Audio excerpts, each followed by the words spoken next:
John Costigan here. So I know this is a unique title for what we're talking about because you may not want to listen to your client or your prospect. I'm going to tell you why. Rule number one, and let me just kind of set the stage here. Rule number one is this: no matter what you do or how well you do it, if you are in sales, you're going to lose business. You are. Doesn't matter how great you are. I've never met anybody who said, I'm undefeated in sales. Doesn't happen. Rule number two is, no matter how wonderful and great you are at selling, you cannot change rule number one. You can actually reduce the amount of times you lose. Absolutely. You could be so darn good that you're not losing a lot, but at the end of the day, if you're in sales, you've lost.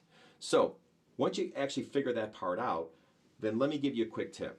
Okay, maybe one of the things you may not want to do, you may not want to listen to your customer when you lose, or your prospect, because if they didn't buy, then they're not a customer, they're a prospect. And here's why. Look at all the things in terms of what customers tell us. Look at all these things that are flying up here on the screen here, okay?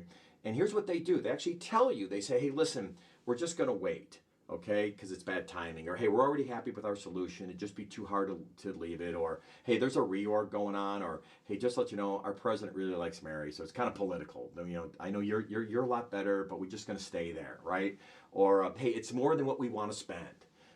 It's just out of our budget. Or maybe the last one is, hey, your solution's just overkill. That's another thing they do. They tell you how great you are. You're like, man, you're like the Ferrari, but we just don't need the Ferrari. Okay?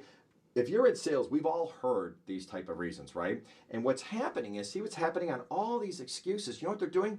They're making you feel really good by telling you that it's not your fault. All right? Well, I know I look like the Prince of Darkness here, but let me just give you a little tip. It's your fault. It's completely your fault. Okay, I mean, maybe not 100% of the time, but it's your fault. Why? Go hang out with the best sales rep in your company and see what they do. Sure, they might lose sometimes, but they win the majority of the time. Why? They're doing something better than you.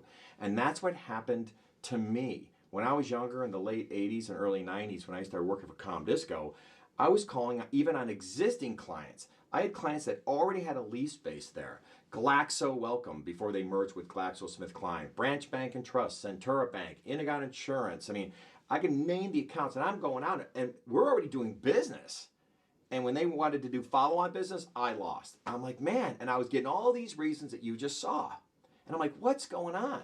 And for me, what happened was I finally went on the road with a couple of the best reps in my company. And what happened was this: from a 1 to a 10, I thought I was like an 8. Okay, well, you know what I really was? I was an 8 on getting people to like me. Man, I was a 10 on that. Okay, getting people to like me, that was easy. I was a 9 or a 10. Getting people to buy from me, I was a 2. I was terrible. And I started watching what the great reps did. And I'm walking out to our car and I'm looking at like Tom Huber was one of the best reps I've ever saw in my life. And I'm like, what the hell just happened on that call? And it's like, the guy told you no, and 2 hours later, you're walking out with the order. I mean, it was like watching smoke move. It was like watching Michael Jordan. Like, what the heck just happened? He was so good at reading his audience, building rapport, asking the hard question. He didn't have to even reduce his price. Taking a look at how a solution aligns, not just to this person and what they're trying to accomplish, but the overall business and the ROI. And I'm walking in my car going, I'll never be as good as this guy, ever. I'm like, what the heck did I just see? And it hit me like a thunderbolt that, you know something? Here's what hit me, okay? I just might suck at sales. And I realized I sucked at sales. I was really good at getting them to like me. I just sucked at selling. And I said, you know, if you realize you suck at selling, especially when you go see somebody really good, then you know what you got to do? Number one, you go watch the best, which is what I did when I was with Tom and Bill and Clark and these guys. I hung out because they were damn good, number one. So number one, I hung out with the best, found out what they did. Number two, I changed my evaluation. See, when I say that, in my sales training classes, you actually get a pre-survey and you have to rate certain things on how well you do it. For example, objection handling. And almost every rep gives themselves a number from 7 to 10. And then after our courses, and they have to role play with people live in real time, or they role play with me at the end of the day, or somebody. At the end of the day, we start to really pick apart what they're doing and how they're doing it. Did it really overcome the objection, or was it just some answer you gave that really didn't move the needle much? And then at the end of our course, I go, now what's your number? And they go 4. I go, there's your new number. Your new number's 84. You thought you were an 8, but you're really a 4. Why? Because you saw what an 8 really is. And you're not an 8. So go back to getting an 8.